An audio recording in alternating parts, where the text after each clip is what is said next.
Have you ever stopped to think about why some of the most important characters in the Bible had a direct connection to Africa, but this is rarely taught in churches? Why has this knowledge been erased from history? What if I told you that Moses, the man who freed an entire people from slavery, was raised in African Egypt? That Jesus' own family fled to Africa when his life was in danger? That some of the first Christians were African? This is not a conspiracy theory. It is written in the pages of the Holy Bible, but for some reason, no one talks about it. The truth has been hidden, distorted, erased from collective memory for centuries, and today, at this very moment, you are going to discover what they don't want you to know. Get ready, because what you are about to hear in the next few hours may completely change the way you see faith, history, and even your own identity. Very few people know this information, and you are about to become one of them. It's no coincidence that you clicked on this video. Something inside you knows there's more, that the story you've been told is incomplete, and you are absolutely right. The Bible mentions Africa and Africans hundreds of times, from Genesis to Revelation, but this fact has been systematically ignored, omitted, and even denied. Why? Because acknowledging the African presence in the Bible challenges power narratives that have been built up over centuries.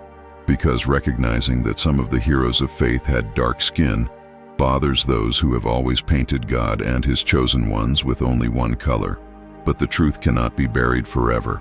It always finds a way to surface. And today is the day it comes to light for you. Let's start the right way, because this journey you're about to embark on deserves your full attention. This video isn't just another piece of content you'll watch halfway through and then forget. No, this one is different. This one will challenge your beliefs, make you question what you've been taught, and open your eyes to a truth hidden for centuries. And I need you to stay with me until the end, because every word, every revelation, every piece of evidence I'll present in the next few hours is connected. If you leave halfway through, you'll miss fundamental pieces of this puzzle. So, before we continue, I want you to do something. Go to the comments now and write the word truth. That's right, just truth. This simple gesture will create a commitment between you and this content, connect you with other people who are also discovering this information, and more importantly, it will show the algorithm that this video needs to reach more people, because this message can't remain restricted. How many times have you heard stories from the Bible and never knew that those events happened in Africa or involved Africans? How many times have you been shown images of biblical characters that look nothing like the people from the region where those events actually took place? This is not a coincidence. It's systematic historical erasure. And if you've made it this far, if something inside you brought you to this video, it's because you're ready to see beyond the curtains. But I need your commitment. I need you to hit the like button now, not at the end, right now. Because a like isn't just a button, it's a declaration that you're ready to know the truth. And subscribe to the channel, activate the bell, because this is just the beginning of a series of revelations that will completely transform your understanding of faith and history. Let's start at the beginning, where it all began. The Garden of Eden. Do you know where it was located? Most people have never stopped to think about it, but the Bible gives us very clear clues about the location of the original paradise. In the book of Genesis, chapter 2, verses 10 to 14, we find the description of 4 rivers that flowed from Eden: Pishon, Gihon, Tigris, and Euphrates. 2 of these rivers, the Tigris and the Euphrates, are known to this day and are located in the Mesopotamian region. But what about the other 2?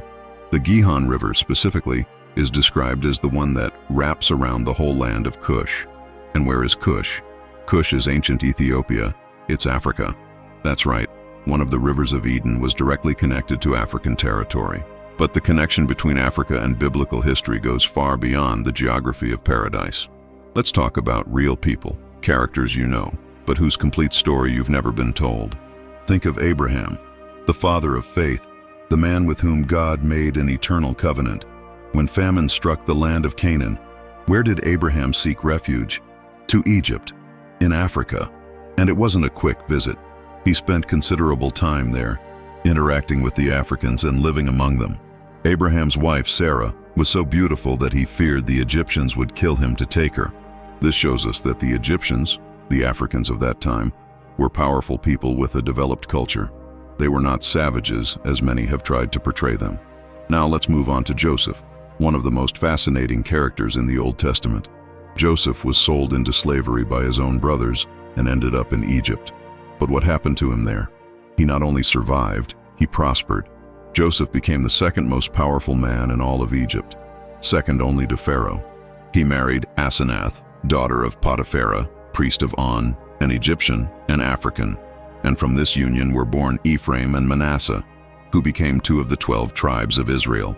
This means that the people of Israel, God's chosen people, have African blood running through their veins. But this is rarely mentioned, rarely taught. Why? Because admitting this challenges the narrative of racial separation that has been built up over the centuries. The Bible clearly shows us that there is no racial division in God's eyes, that His people are a mixture of cultures, ethnicities, and colors. And this deeply disturbs those who have tried to use religion to justify racism and supremacy. Let's continue with Moses, the liberator, the man God chose to lead His people out of slavery. Moses was born amidst one of the worst persecutions the Hebrew people ever faced. Pharaoh had ordered that all Hebrew male children be killed at birth. To save her son, Moses' mother placed him in a basket and set him adrift on the Nile River. Who found him? Pharaoh's daughter, an Egyptian princess, an African, and she not only saved him, she adopted him as her son, raising him as a prince of Egypt. Moses grew up in an African palace, educated in all the wisdom of the Egyptians, learning their languages, their sciences, their culture. The man who would liberate Israel from slavery was raised as an African. Acts of the Apostles, chapter 7, verse 22, says that Moses was instructed in all the wisdom of the Egyptians and was powerful in words and deeds. This Egyptian wisdom, this African wisdom, was fundamental for Moses to fulfill his purpose. He knew the system, he knew the language, he knew how the minds of the oppressors worked. God used Moses' African education as a tool for liberation, but there's more, much more. Moses married Zipporah, whom many scholars identify as being of Cushite origin, that is, Ethiopian, African. And when Miriam and Aaron, Moses' siblings, spoke against him because of his Cushite wife, God severely rebuked them. Numbers, chapter 12, tells this story. Miriam became leprous as punishment for speaking against Moses' interracial marriage. God was making it clear that He doesn't care about skin color, that He blesses the union between different peoples. This is in the Bible, but you will rarely hear a sermon about it. You will rarely be told that God punished those who criticized interracial marriage. Let's talk now about a character that many people don't even know well, the Ethiopian eunuch. In the Acts of the Apostles, chapter 8, we find the story of an African man, a high official of the Queen of Ethiopia, who was returning from Jerusalem where he had gone to worship God. He was in his chariot, reading the book of the prophet Isaiah, trying to understand the scriptures. God sent the apostle Philip to meet him and explain Jesus Christ to him. And what happened? The Ethiopian believed, was baptized right there, and returned to his land carrying the gospel. This African man was one of the first converts to Christianity, and he took the message of Christ back to Africa. The Christian church in Ethiopia is one of the oldest in the world, existing continuously since the 1st century. But how many times have you heard about this?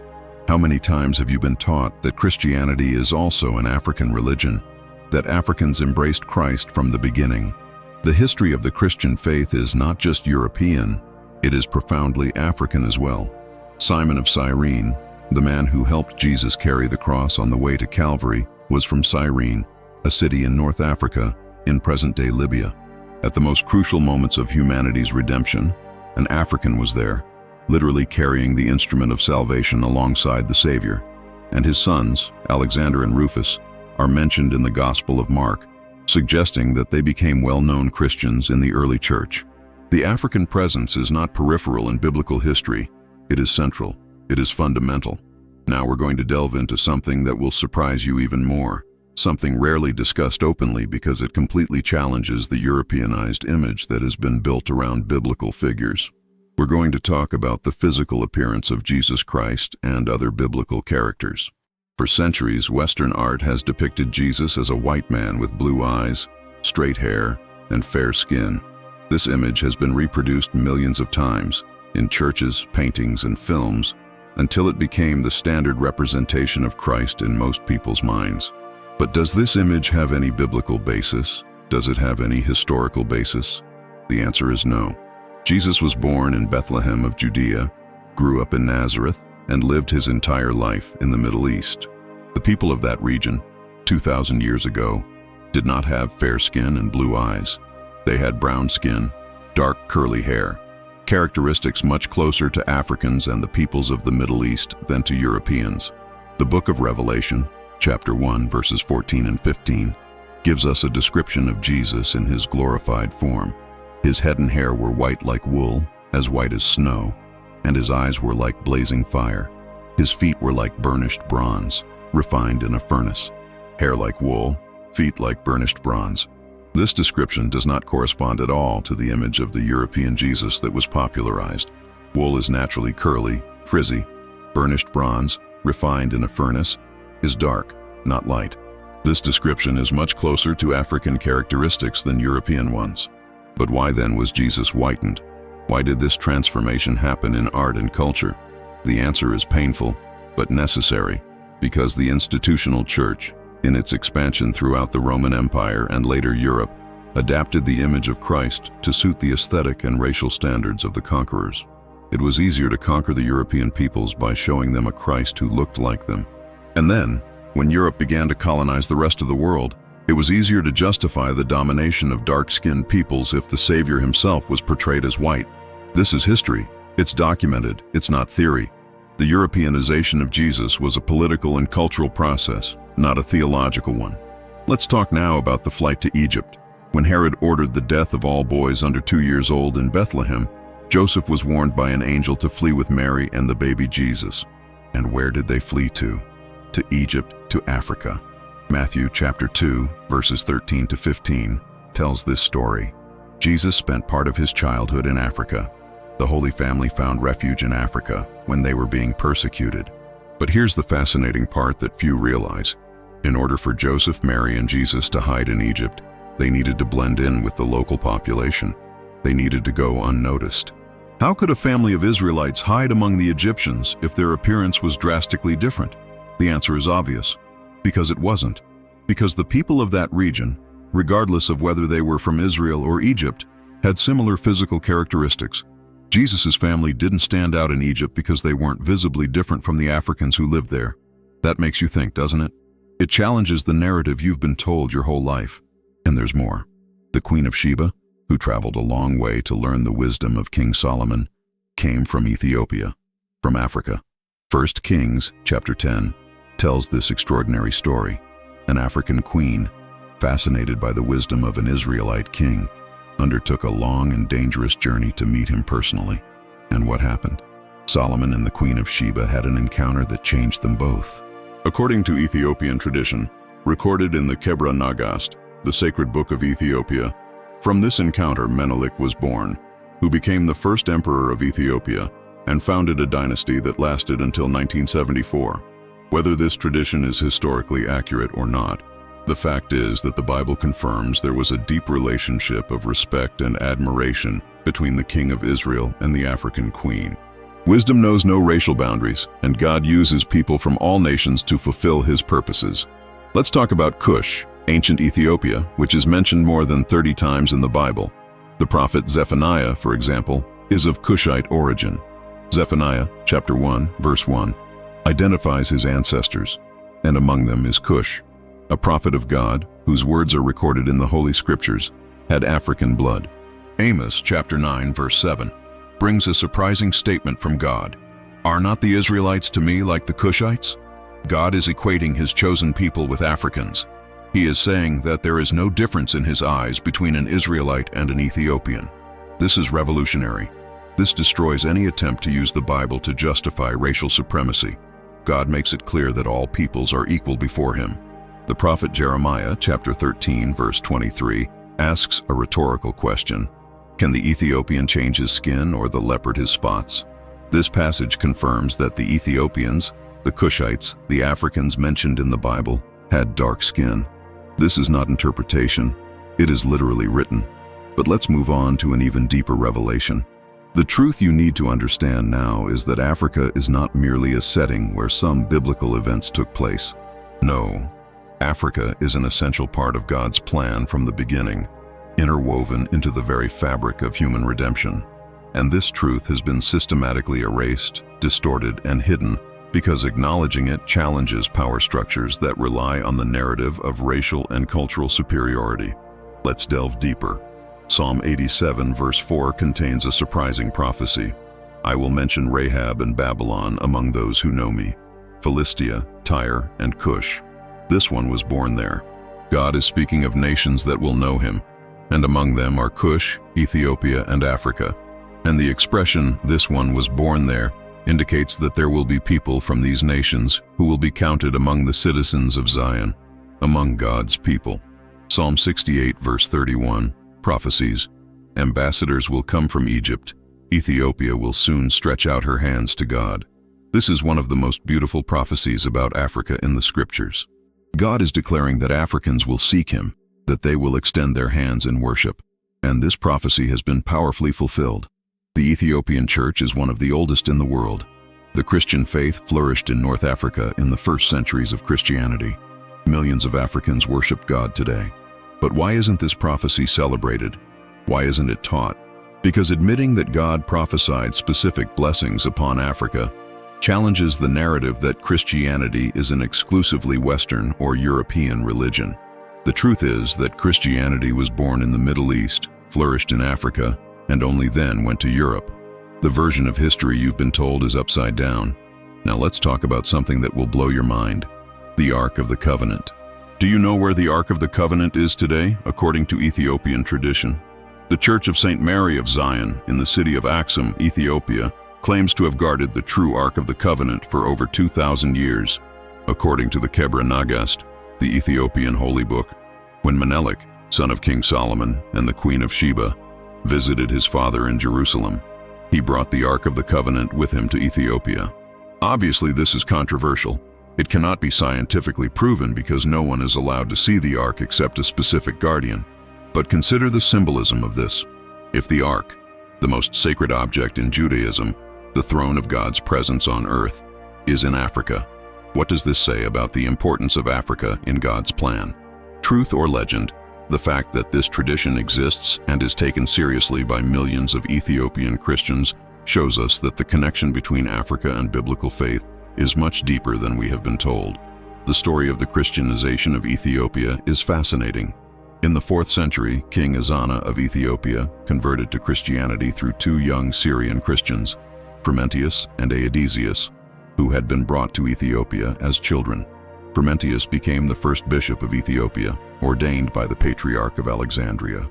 Ethiopia officially became Christian around the year 330, becoming one of the first Christian kingdoms in the world, even before many European nations. But how many times have you heard about this in church? How many times have you been taught that Africa embraced Christianity before Europe? Probably never. And why? Because it doesn't fit the narrative that Europeans brought civilization and religion to the primitive peoples of Africa. The historical truth is exactly the opposite. While much of Europe still practiced pagan religions, Ethiopia was already an established Christian nation, with an organized church translating the Bible into the Ge'ez language, developing its own theology and liturgy. The Ethiopian Bible is one of the most complete in existence, containing books that other Christian denominations have removed from the canon. The Book of Enoch, for example, considered apocryphal by most churches, is an integral part of the Ethiopian Bible, and always has been. This leads us to a disturbing question. How many books were removed from the Bible that ordinary people read? How many truths were hidden or altered over the centuries? Ethiopians preserved ancient texts that others discarded. They maintained traditions that date back to biblical times. The liturgy of the Ethiopian Church includes elements that clearly come from ancient Judaism, such as the use of drums and dances in worship, the observance of certain dietary laws, and circumcision. This is because the Ethiopian faith is a direct continuation of the faith described in the Old Testament, without the ruptures and transformations that occurred in other parts of the Christian world. Let's talk about the African diaspora and transatlantic slavery. For centuries, millions of Africans were torn from their lands, enslaved, and taken to the Americas. And you know what's shocking? Many of these Africans were Christians. They were Ethiopians. They were Coptic Egyptians. They were Africans who already knew the scriptures, who already worshipped the God of Abraham, Isaac, and Jacob. But when they arrived in the Americas, they were treated as soulless savages, forced to abandon their beliefs, indoctrinated into a version of Christianity that justified their own enslavement. They used the Bible to enslave people who already knew the Bible.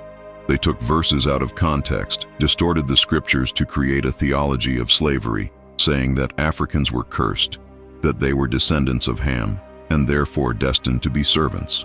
But this is one of the greatest heresies in history. It has no biblical basis whatsoever. The so-called curse of Ham wasn't even about Ham. It was about Canaan, Ham's son, and referred to the Canaanite peoples who inhabited the promised land, not to Africans. But this lie was propagated for centuries to justify the unjustifiable. And the result?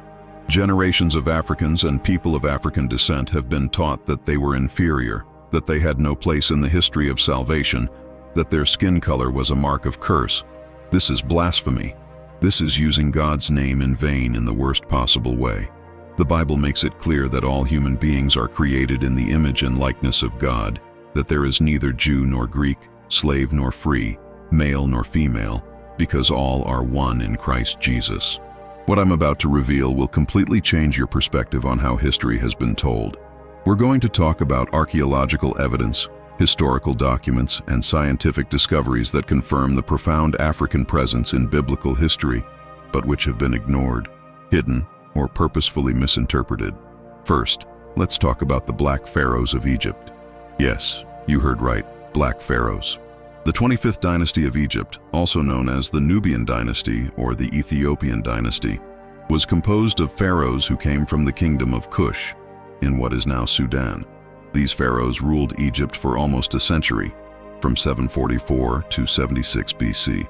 Among them were Paye, Shabaka, Shabitku, Taharka, and Tantamani. And here's the crucial point. Some of these pharaohs are mentioned in the Bible. Pharaoh Taharka is mentioned in 2 Kings chapter 19 verse 9 and in Isaiah chapter 37 verse 9. He was an ally of King Hezekiah of Judah against Assyria. An African pharaoh, Black, Cushite, is in the pages of the Bible interacting with God's people at a crucial moment in history. But have you ever seen any artistic representation of this pharaoh in his true appearance? Probably not. Archaeological excavations in Nubia have revealed statues and reliefs of these pharaohs, clearly showing their African features. Wide noses, thick lips, curly hair. These images leave no doubt about their origin. But when they appear in history books or artistic reconstructions, these features are softened, Europeanized, whitened. Why? Because recognizing that Black pharaohs ruled Egypt and interacted with the prophets and kings of Israel challenges the narrative of white superiority that has been constructed over the centuries. Let's talk now about DNA and genetic studies. Recent genetic research on ancient Egyptians and populations of the Middle East shows a much greater genetic diversity than previously thought. The ancient Egyptians had genetic markers from sub-Saharan, Middle Eastern, and Mediterranean populations. They were a mixed population, as were all the populations of that region. The idea of pure and separate races is a modern invention. It does not correspond to ancient reality. People moved, mixed, and married among different groups. The people of Israel themselves were genetically diverse. In addition to the aforementioned cases of marriages with Egyptians and Ethiopians, we have Rahab, the prostitute of Jericho, who became an ancestor of Jesus, who was Canaanite. We have Ruth, the Moabite, also an ancestor of Jesus. The Messianic lineage, Christ's own genealogy, includes Gentile women of different ethnicities. God was showing from the Old Testament that his salvation is for all peoples, that there is no racial exclusivity in his plan. Anthropological studies of the populations of the Levant, the region where Israel, Judah, Phoenicia, and other biblical nations were located, show that these people had varied physical characteristics, but generally closer to Mediterranean and Middle Eastern peoples than to Northern Europeans. Dark skin, eyes, and hair were the norm, not the exception. Fair skin, blue eyes, and blonde hair were rare characteristics in that region. So, every time you see a representation of Jesus, Mary, the apostles, or the prophets with these characteristics, know that this has no historical or scientific basis. It's fantasy, cultural projection, whitewashing. Let's talk about the early church fathers who were African. Many of the greatest theologians and leaders of early Christianity were from North Africa. Tertullian, one of the church fathers, was from Carthage, in what is now Tunisia. He was one of the first to write in Latin about Christian theology and is considered the father of Western theology. Cyprian, Bishop of Carthage, was one of the most respected martyrs of the 3rd century. Athanasius of Alexandria, who defended the divinity of Christ against the Arian heresy at the Council of Nicaea, was Egyptian, African. Cyril of Alexandria, another great theologian, was also Egyptian. Augustine of Hippo, perhaps the most influential theologian in the entire history of Christianity, was from North Africa, from the region that is now Algeria. Augustine was Berber, an African.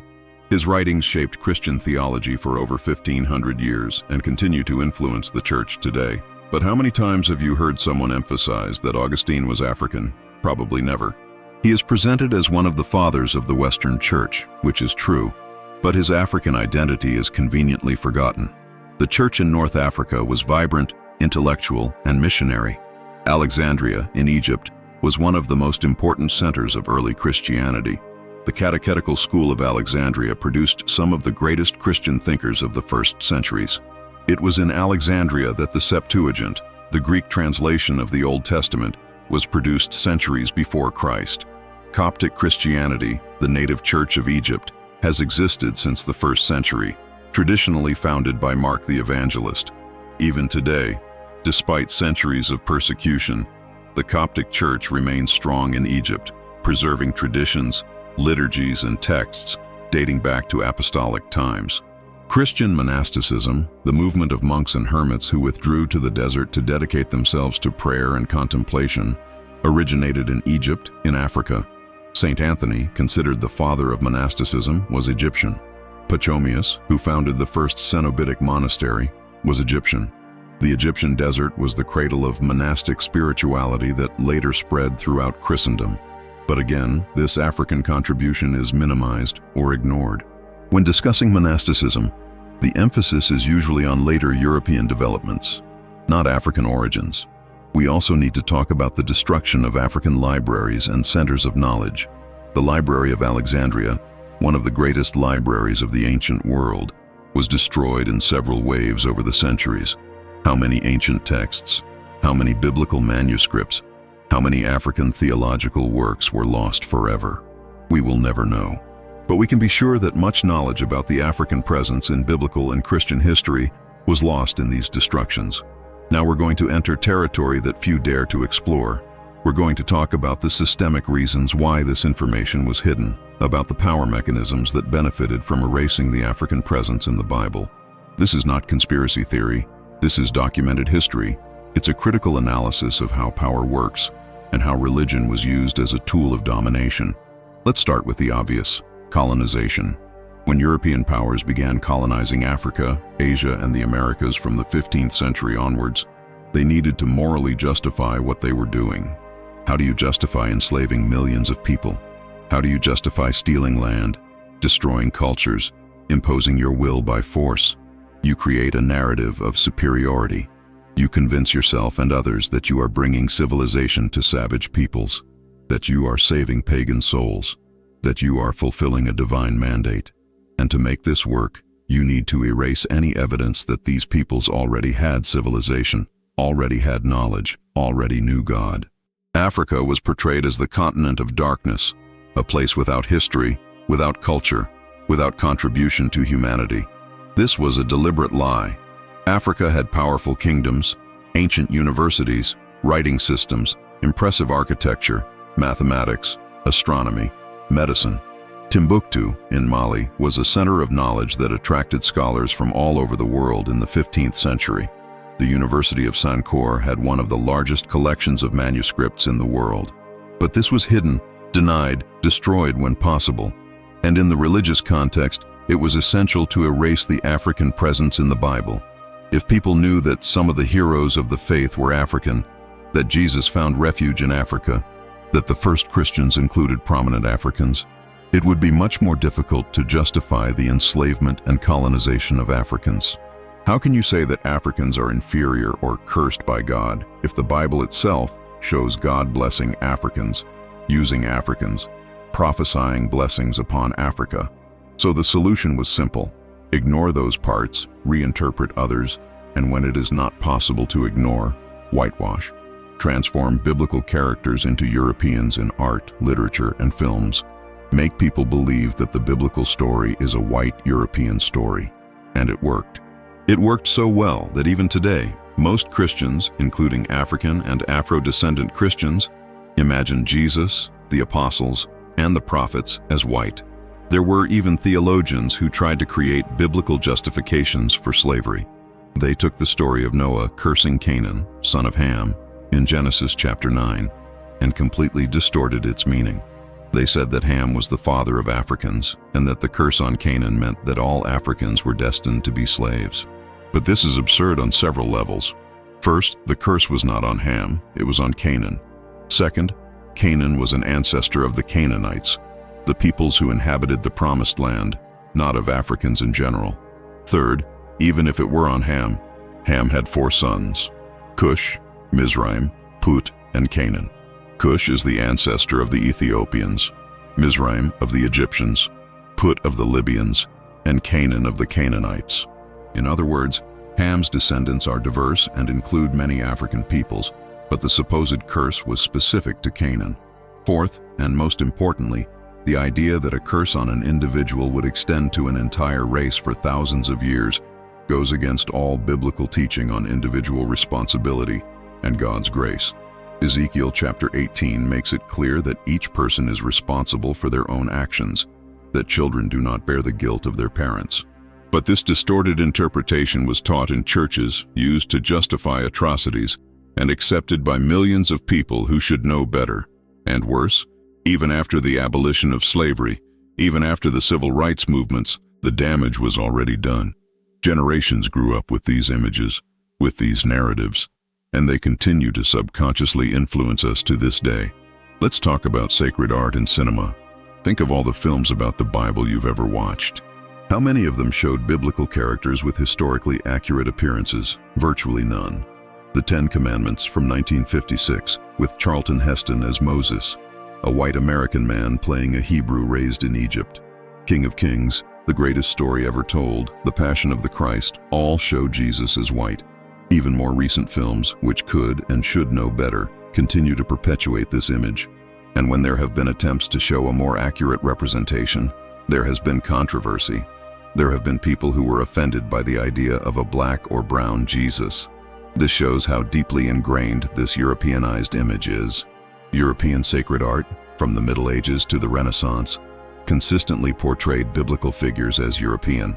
Raphael's Madonnas, Michelangelo's crucifixion scenes, church frescoes, all show white people. And these images became iconic, reproduced millions of times, shaping the Christian imagination. It wasn't an accident, it was a choice. Artists portrayed the biblical world according to their own cultural context, but also according to the expectations of their patrons, which were the church and the European nobility. And these institutions had an interest in Europeanizing Christianity. But let's be clear, this isn't solely the fault of Europeans. Once this narrative was established, it was accepted and perpetuated by people of all ethnicities. African and Afro-descendant Christians also worship before images of a white Jesus, and also teach their children using books with these illustrations. Mental colonialism is so powerful that the very victims of erasure accept and perpetuate their invisibility. Breaking this cycle requires awareness, courage, and a commitment to historical truth. Let's now explore how this hidden truth affects people's practical lives today. How recognizing the African presence in the Bible can transform the self-esteem, identity, and faith of millions. This isn't just ancient history. It has profound implications for the present. For a black child growing up in an environment where all religious images depict God, Jesus, angels, and saints as white, what is the subliminal message? The message is that holiness, divinity, and goodness are white. That to get closer to God, you need to get closer to whiteness. This is psychologically devastating. It creates a dissociation between faith and racial identity, forcing the person to choose between accepting their blackness or fully embracing their spirituality. Studies in social psychology show that children consistently exposed to only positive representations of people of other races develop lower self-esteem and a negative view of their own racial identity.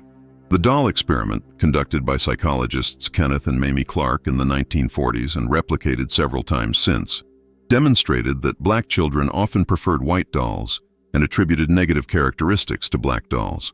This is a direct result of living in a society that values whiteness and devalues blackness. And religion, when presented in a Eurocentric way, contributes to this. Now imagine the transformative impact of a black child learning that Moses was raised in Africa, that Jesus found refuge in Africa when his life was in danger, that some of Christ's first followers were African, that Ethiopians have one of the oldest Christian traditions in the world. Imagine the impact of seeing artistic representations of biblical characters who look like them. This doesn't just change self-esteem, it fundamentally changes a person's relationship with their faith. They no longer need to choose between their racial identity and their spiritual identity. They can integrate both. They can see that God has always valued and used people who look like them. For adults, especially black adults who grew up in Eurocentric churches, discovering this truth can be both liberating and painful. Liberating because it finally makes sense, there is finally recognition. Painful because it reveals how much was stolen, how much was hidden, how many lies were told. Many go through a grieving process upon discovering this truth, lamenting the years they spent feeling like strangers in their own faith. But they also go through a process of healing and reintegration. And this doesn't just matter to black people. It matters to white people too. Growing up believing that your race is the chosen race, that God looks like you, that the story of salvation is your story, creates a sense of superiority, even if unconscious. It creates what some call a savior complex, the idea that you need to bring salvation, civilization, knowledge to other peoples. Deconstructing this, recognizing the true diversity of biblical history, is essential to developing genuine humility and respect for others. The Christian faith teaches that all are equal before God. But if your images, your art, your theology implicitly place one race above others, you are not truly living that teaching. You are perpetuating racial hierarchy within the church, and that is sin. It is sin because it denies the image of God in people of other races, because it creates barriers where Christ destroyed barriers, because it transforms the church from a united body in Christ into a space of racial division. Paul wrote in Galatians chapter 3, verse 28, "There is neither Jew nor Greek, slave nor free, male nor female, for you are all one in Christ Jesus." This radical unity, which transcends all social, racial, and gender divisions, should be the hallmark of the church. But it is only possible if we truly believe and live it, if our representations, our narratives, our theology reflect this equality.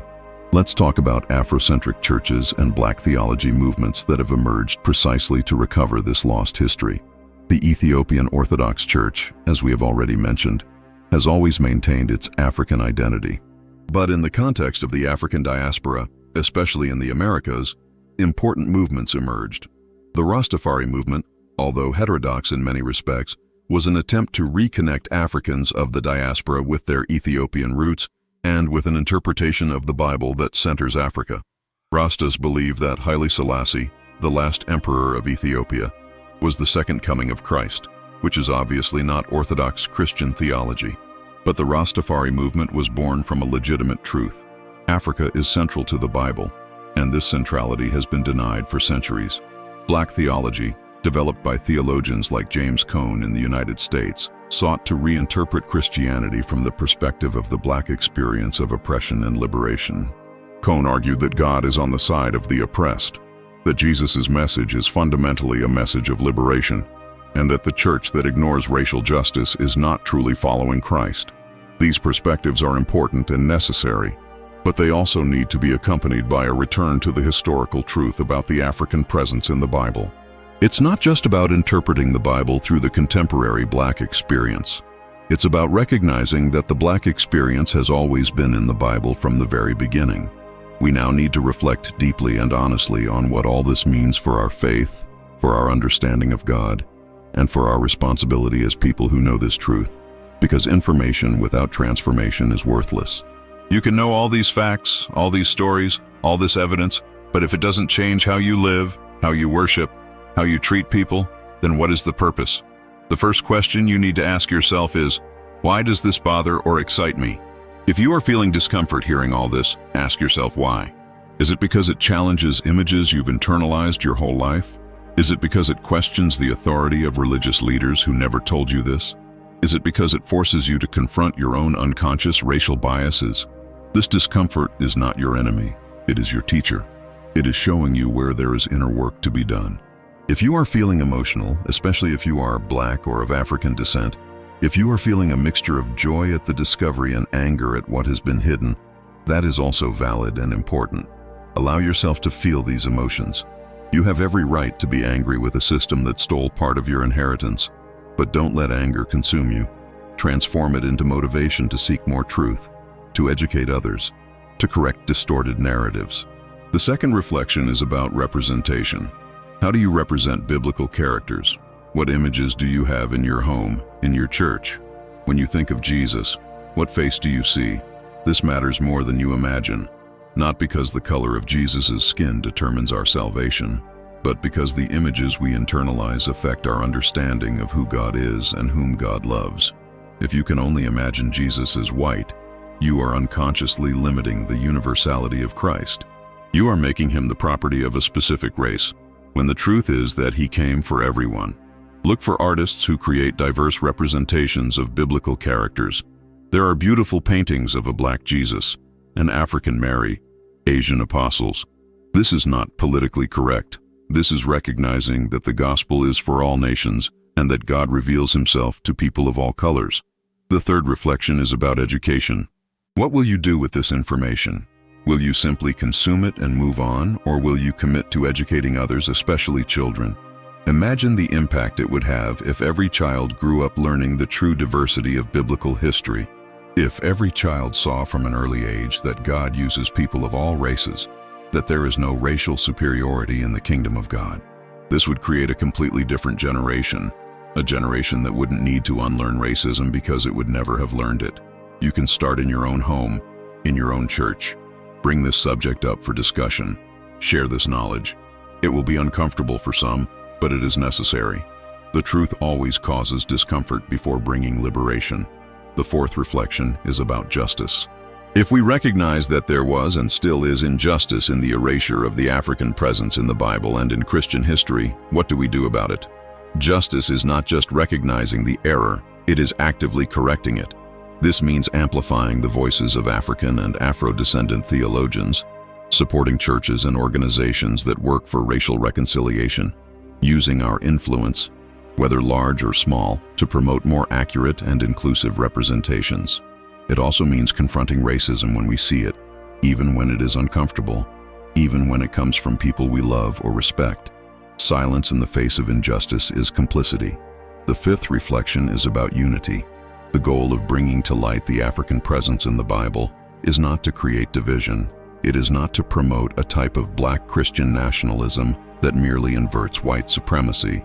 The goal is to recognize the true diversity and unity that have always existed in God's plan. The Church of Christ is composed of people from every tribe, language, people, and nation. Revelation chapter 7 verse 9 gives us this glorious vision. After this I looked, and there before me was a great multitude that no one could count, from every nation, tribe, people, and language, standing before the throne and before the Lamb. This is the real church, the church God always intended. Not a monochromatic church, but a church that reflects the diversity of God's creation. To get there, we first need to recognize and correct the distortions we have created. We need to dismantle the structures of racial supremacy that have infiltrated the church. We need to ask forgiveness for centuries of erasure and oppression. And then we can build something new, something closer to the biblical vision of unity in diversity. The sixth reflection is personal and perhaps the most important. How does this affect my relationship with God? If I have discovered that much of what I have been taught about the Bible was filtered through racial and cultural biases, can I still trust the Bible? Can I still trust God? The answer is yes, absolutely. The problem was never with God or the Bible. The problem was with flawed human interpretations and political agendas that distorted the message. The Bible itself is clear about the equality of all before God. The distortions came later. So, instead of losing faith, use this as an opportunity to develop a more mature, more informed faith, freer from cultural biases. Read the Bible with new eyes, looking for all the references to Africa and Africans that you never noticed before. Study the historical and cultural context of biblical times. You will discover a wealth of information that will deepen your faith, not weaken it. Now let's move on to something extremely practical. How can you apply all this knowledge to your daily life? How can you live in a way that honors this truth about diversity in God's plan? And how can you be an agent of change in your community? First, in your personal life, examine your own biases. We all have them because we live in societies that teach us biases from childhood. This doesn't make us bad people, but it makes us responsible for doing the work of unlearning these biases. Pay attention to your automatic thoughts when you see people of different races. What assumptions do you make? What stereotypes appear in your mind? Don't judge yourself for having these thoughts, but don't let them pass without questioning them. Ask yourself, where did this thought come from? Is it based on real experience or on stereotypes I've absorbed? Second, in your family life, intentionally educate your children about the true diversity of the Bible. Buy illustrated Bibles that show characters of different ethnicities. Look for children's books about biblical stories created by African or Afro-descendant authors. When telling Bible stories, explicitly mention when characters were African or had interactions with Africans. For example, when telling about Moses, say, Moses was found by the Egyptian princess, an African princess, and she raised him as her own son in the African palace. When talking about Jesus, say, when Jesus was a baby, his family had to flee and found safety in Africa. These are biblical truths that should be a natural part of the narrative, not footnotes. Third, in church life, be an agent of change. This can be delicate and requires wisdom, but it is necessary. If you are in a leadership position, use it to promote diversity and representation. This might mean choosing Sunday school materials that showcase diversity, inviting preachers of different ethnicities, including music and expressions of worship from different cultures, especially African ones. If you are not in leadership, you can still make a difference. Ask questions. When the church is studying a passage involving Africans, ask about it. When there is an artistic representation that whitewashes biblical characters, mention it respectfully. Suggest resources, books, and speakers that can bring this perspective. You may encounter resistance. Some people will accuse you of bringing politics into the church, of being divisive, of focusing too much on race. Be prepared for these reactions. Respond with patience and truth. Explain that you are not bringing politics into the church, you are bringing historical accuracy. That you are not being divisive, you are working for the true unity that can only exist when we recognize and value everyone. That you are not focusing too much on race, you are correcting an excessive focus on a specific race that has been the norm. Fourth, in professional and social life, be someone who challenges racist narratives when you encounter them. This doesn't mean being confrontational all the time or alienating people, but it means not letting racist comments go unanswered. If someone makes a racist joke, don't laugh. If someone makes a statement that perpetuates stereotypes, gently correct them. If you are an educator, incorporate diverse perspectives into your teaching. If you are an artist, create representations that reflect diversity. If you work in media, fight for authentic and diverse representation. Every profession, every position has opportunities to make a difference. Fifth, financially, and with your time, support organizations and initiatives that work for racial justice and reconciliation. There are many Christian organizations doing this work, seminaries that train leaders from marginalized communities, ministries that work with youth in urban areas, racial reconciliation movements within the church. They need resources, they need volunteers, they need people who care enough to act. Your money and your time speak louder than your words. You can post on social media about racial justice, but if you are not willing to invest resources, your conviction is superficial. Find causes that align with your values and commit to them.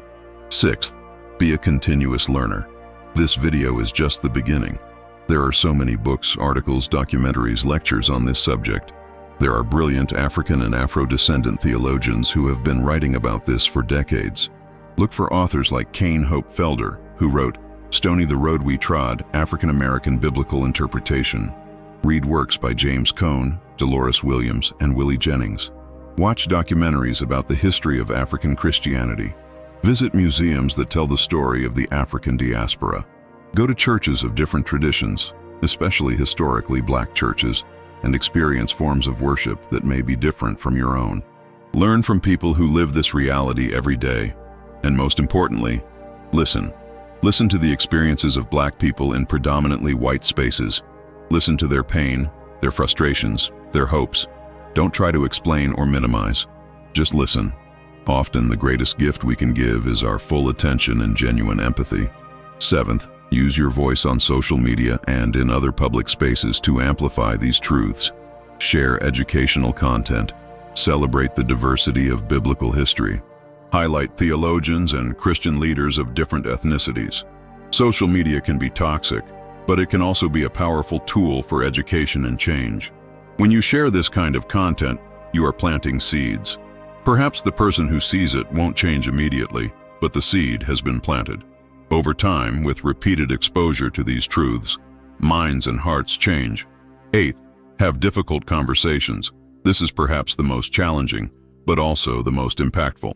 Conversations with family members who hold racist views, with friends who don't understand why this matters, with religious leaders who resist change. These conversations are uncomfortable. They may cause conflict, but they are essential. Approach them with love, with patience, but also with firmness in the truth. You won't convince everyone, but that's not the goal. The goal is to plant seeds, to make people think, to show that this matters enough for you to risk discomfort. And even if the person doesn't change immediately, you are showing that this is not a negotiable issue for you, that you will not remain silent in the face of injustice. This has an impact, even when it's not immediately visible. We have now reached a crucial point in this journey, where we need to look directly to the future and ask, where do we go from here? Knowing the truth is powerful, but if it doesn't result in action, in real transformation, then we have wasted that opportunity. Let's talk about building a different future, a future where these truths you learn today are not hidden knowledge, but standard teaching. A future where every child, regardless of their color, grows up knowing that God values all races, that biblical history is diverse, that there is no racial hierarchy in the kingdom of God. How do we get there? First, we need a transformation in theological education. Seminaries, theological schools, pastoral training programs must mandatorily include the study of the African presence in the Bible.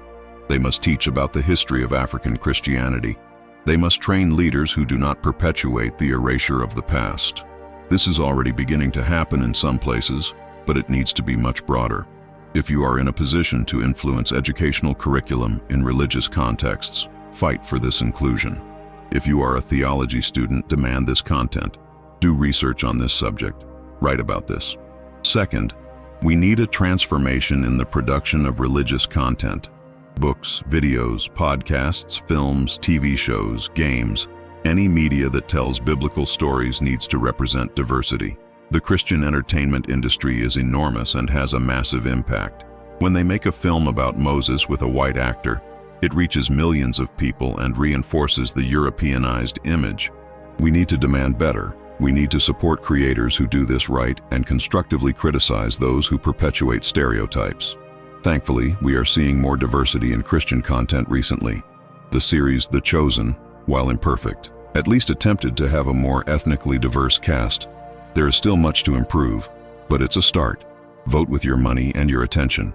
Watch, buy, and promote content that represents diversity. Ignore or publicly criticize content that perpetuates whitewashing. Third, we need racial reconciliation within the church. This doesn't happen just by acknowledging historical truth, but by asking forgiveness for past mistakes and actively working to repair the damage. Historically, white churches that benefited from segregation, that preached racist theologies, that remained silent during civil rights movements, need to publicly acknowledge this and ask for forgiveness. And more than that, they need to make tangible reparations, investing in marginalized communities, elevating black leaders to positions of authority, using their resources to promote racial justice. This is uncomfortable, it's difficult, but it's necessary. True reconciliation requires that those who caused harm acknowledge the harm and work to repair it. Fourth, we need to build bridges between different Christian traditions. The Ethiopian Orthodox Church has preserved truths and practices that other traditions have lost. The Coptic Church in Egypt maintains connections to early century Christianity. Independent African churches have developed contextualized theologies that speak powerfully to African experiences. Instead of seeing them as strange or inferior, we need to learn from them. We need to recognize that they have insights that we do not have. Western Christianity is not the only legitimate Christianity. It is not the standard by which all others should be measured. It is one expression of Christianity among many. When we begin to see this, when we begin to genuinely value the diversity of Christian expressions, we will have a richer, more complete church, more faithful to the biblical vision of unity and diversity. Fifth, we need to address the systemic inequalities that still exist. It is not enough to change narratives if material realities remain unjust. Black communities in many countries still face disproportionate poverty, limited access to education and health, mass incarceration, and police violence.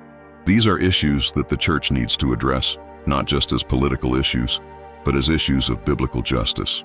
The prophet Amos cried out, "Let justice roll on like a river, righteousness like a never-failing stream." Isaiah challenged God's people, "Learn to do good, seek justice, correct oppression, defend the rights of the fatherless, plead the cause of the widow." Defending the marginalized, fighting against systems of oppression, working for economic and social justice is not optional for those who follow Christ. It is central to the gospel. So churches need to get involved in political advocacy, in community development, in programs that truly change lives. They need to use their resources, their influence, their collective voice to push for systemic change. Sixth, we need to cultivate cultural humility. For people from dominant cultures, especially white people in Western contexts, this means recognizing that their way of doing things isn't the only right way, that their interpretation of Scripture isn't the only valid one, that they have much to learn from other cultures. This is difficult because it requires giving up privilege. It requires admitting that you don't have all the answers. But it's liberating too. When you stop trying to control everything, when you open yourself to learning, you discover riches you never imagined.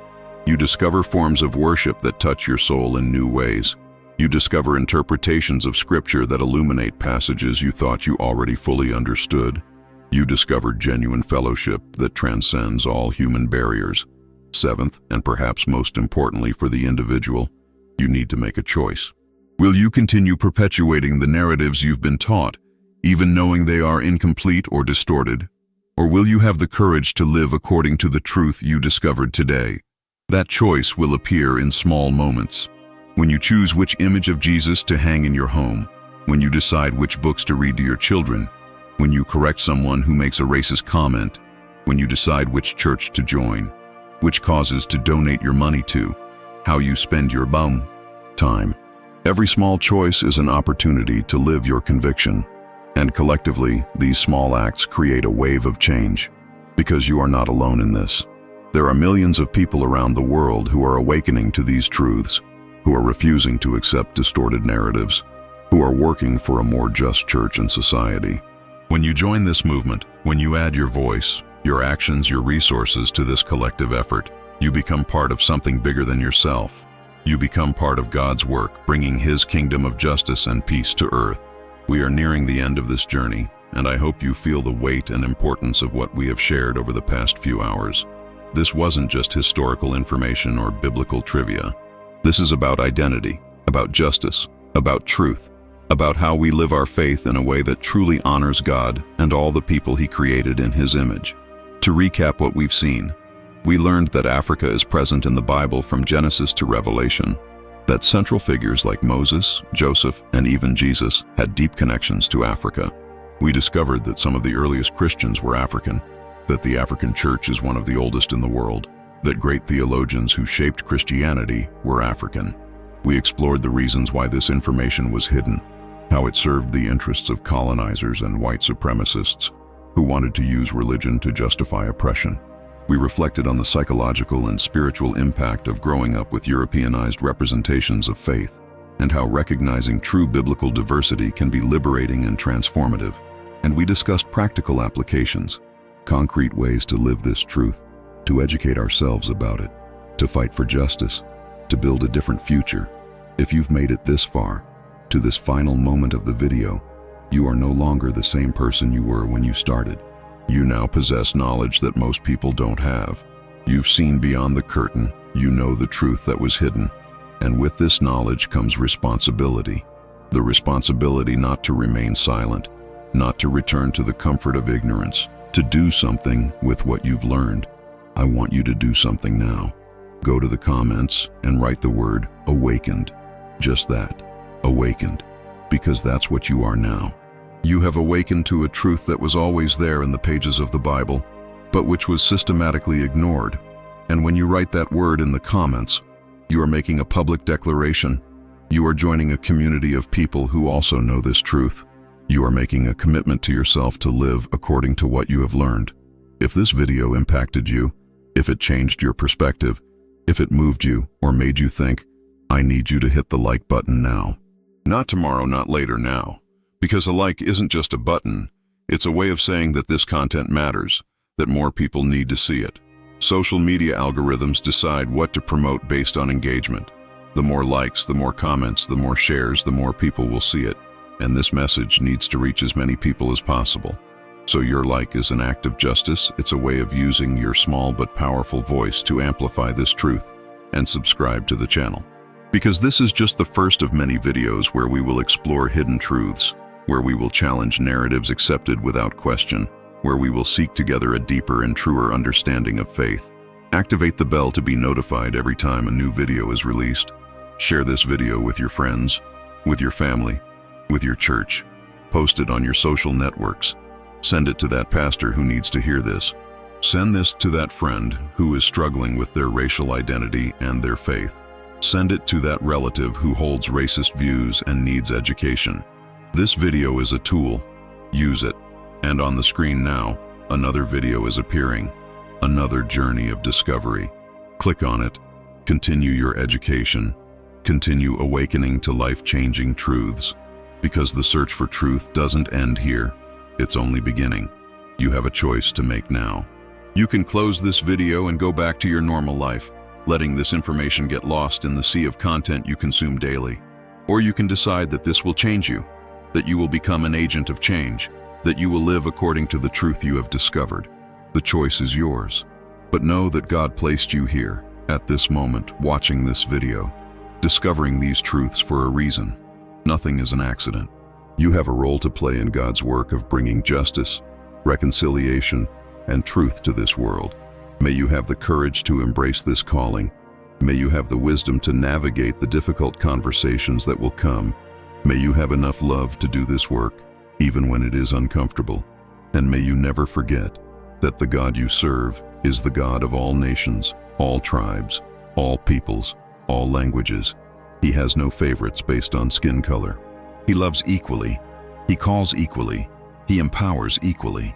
And if he can use a Hebrew baby raised in an African palace to liberate his people, if he can use an African queen to bring wisdom and wealth to Israel, if he can send his own son to find refuge in Africa, then he can and will use you, regardless of who you are, where you come from, or what color your skin is. You are loved. You are valued. You are part of God's eternal plan. Never doubt that. Thank you for staying until the end. Now go and make a difference. Wake up, comment, like, subscribe, bell, share, next video. Do all of that now. And may God richly bless you on this journey of discovery and transformation. Until the next truth we will unveil together.